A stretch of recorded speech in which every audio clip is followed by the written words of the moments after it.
Mutton তো সবাই বানায়, দেখুন কিভাবে করছি মটন রান্না। পুরো ভিডিওটা দেখবেন, তারপরে বুঝতে পারবে মটন কীভাবে রান্না করে। শর্টকাটে রান্না মটন কীভাবে করে রান্না দেখুন। পুরো ভিডিওটা দেখবেন, একদম মিস করবেন না, ক্লিক করে দেখবেন না যে করে গেছি। আচ্ছা, মটন হবে, মটন এনেছি 1 কিলো। মটন কীভাবে রান্না করে দেখুন, কীভাবে করি মটন। এই যে আলু কেটেছি বড় বড় করে, খাসি মাংসের ঝোল হবে মটন। এই যে আদা রসুন কাটবো, পেঁয়াজও কাটবো, ধনে পাতাও এনেছি আজকে, ধনে পাতা দেবো।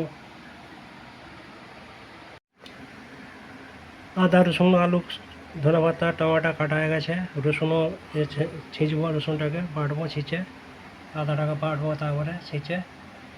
প্রথমে আলুটা ভেজে নিচ্ছি, মাংসের আলু, মটন খাসি মাংস।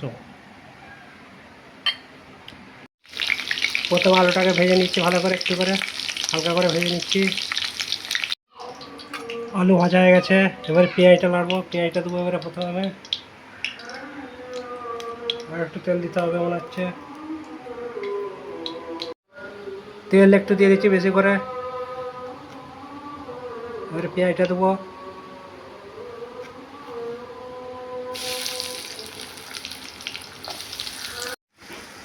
রসুন দিয়ে দিয়েছি,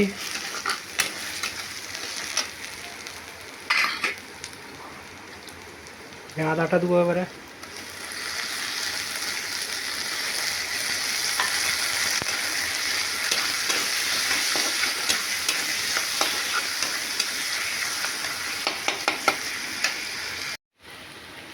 এবার টমেটো দিচ্ছি, টমেটো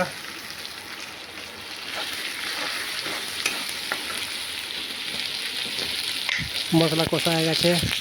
1 চামচ নুন দিচ্ছি, 2 চামচ এর মাংসটা দেবো, 2 চামচ হলুদ গুঁড়ো, 2 চামচ মাংসটা দিয়ে ভালো করে নাড়ছি। ভালো করে কষতে হয় মাংসটাকে। গরম মশলা দিয়েছি একটুখানি, মটন রান্না ঠিক মটন কষা হবে না, হাফ কষা হয়ে গেছে, ঢাকা দিচ্ছি।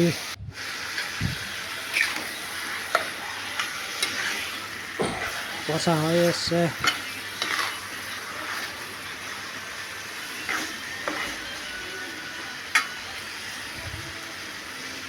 আর একটু কষতে হবে। এই তো হেভি সুন্দর হয়ে গেছে,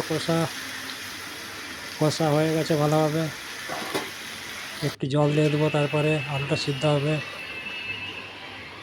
জল দিয়ে দিচ্ছি, সিদ্ধ হচ্ছে। এবারে আলুটা সিদ্ধ হবে, একটু ভালোভাবে সিদ্ধ হয়ে যাবে।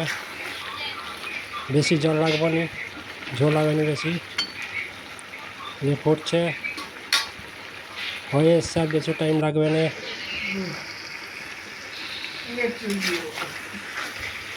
এই যে ধনে পাতা দিয়ে দিয়েছি,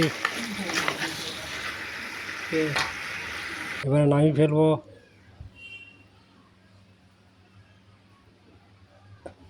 হয়ে এসছে এবারে।